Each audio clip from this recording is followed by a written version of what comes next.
Dice पे शम्स तबरेज आलम को वो डाइस पे आए और आज जो जमहूरिया के मौके पे अपनी बात रखें और बच्चों को रोशनास करें। शम्स तबरेज आलम।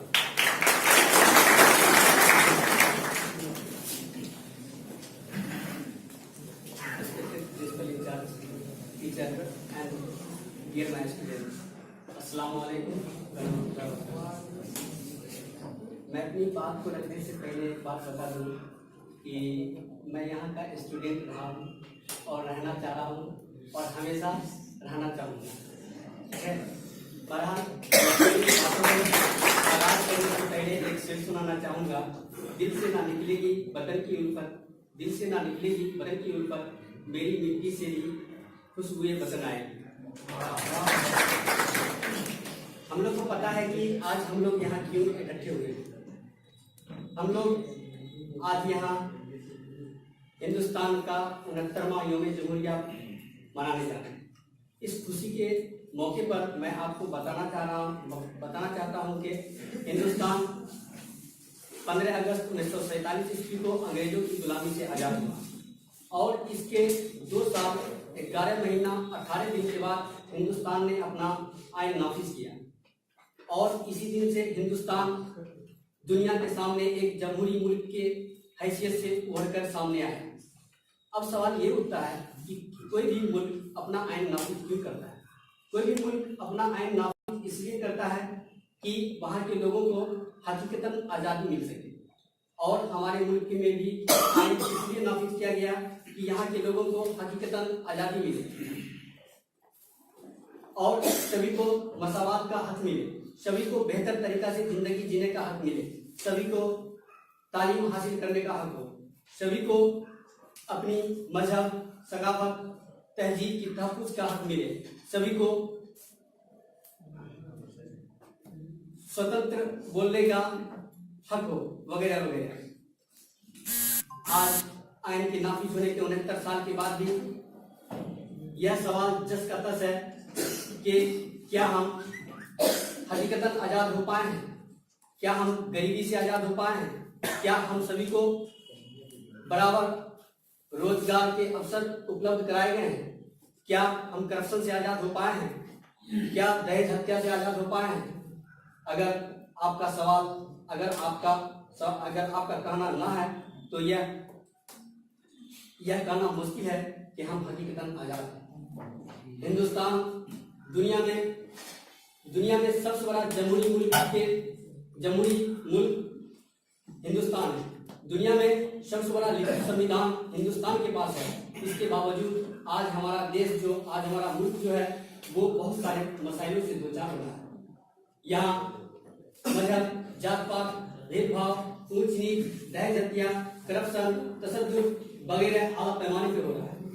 अगर आज हम यहाँ देखें तो दलित और अक़लियत तबके के साथ हो रहे दुर्व्यवहार, जस्टिस लोया की हत्या और सुप्रीम कोर्ट के 4 जजों को जनता के सामने आना, 350 लाख मुकदमे को वर्षों से पेंडिंग में होना, इसके अलावा सेफ्रोनाइजेशन की हालात, मुल्क में सेफ्रोनाइजेशन की हालात, यह साबित करता है कि आज हमारा मुल्क, हमारा संविधान और हमारा लोकतंत्र सब खतरे में है। इसके लिए आज हमारे मुल्क में, हमारे देश में बदलाव की जरूरत है और बदलाव के लिए हमारे मुल्क में 54 करोड़ रह रहे नौजवानों को आगे आना होगा और एक बेहतर वतन परिस्थिति के मिसाल को पेश करना होगा।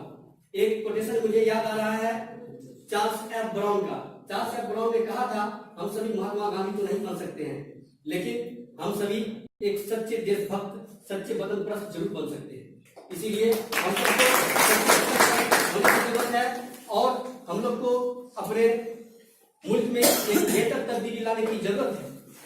यह तभी मुमकिन हो पाएगा जब हमारे अंदर तालीम होगा। जब हम तालीम याफ्ता होंगे तभी हम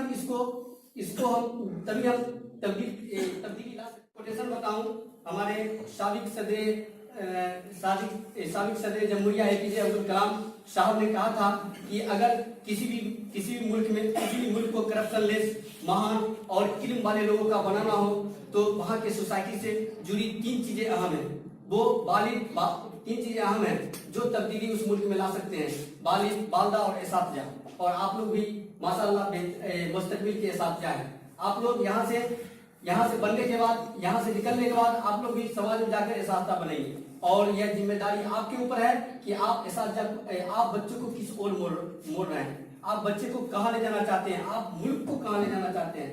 मैं एक बात और बता दूं कि एक और मैं बराबर पेपर में पढ़ता हूं कि एक पॉलिटिशियन का जो सोच होता है वो 10 साल, 15 साल, 25 साल का होता है। एक बिजनेसमैन का जो हाउस होता है वो 50 साल का होता है। लेकिन एक शिक्षक, एक टीचर का जो सोच होता है वो 100 साल का होता है, एक शताब्दी का सोच होता है। अगर आज आप यहाँ से शुरू करें कि मैं अपने समाज को बदलूं, मैं अपने परिवेश को बदलूं, मैं बच्चों के अंदर में जो आज का जो कंसेप्ट चल रहा है मैं उसको बदलूं, मैं सेकुलराइजेशन की स्थिति को बदलूं, मैं मजहब के बंदिशों को तोड़ूं, तो ये आपके ऊपर जिम्मेदारी बनता है कि आप किस तरह से तालीम फराहम करते हैं कि बच्चे में उस तरह का मुस्बत सोच डेवलप हो सके और मेरा मुल्क जो है वो बेहतर तरीका से डेवलप हो सके।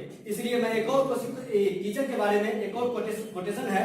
जनाब हुमायूं कबीर साहब ने कहा था कि किसी भी मुल्क का ममार जो है वो वहां का टीचर होता है। और टीचर, जिस मुल्क का टीचर चाहे वो मुल्क डेवलप करता है और बेहतर तरीका से डेवलप करता है। इसी के साथ मैं अपनी बातों को खत्म करता हूँ।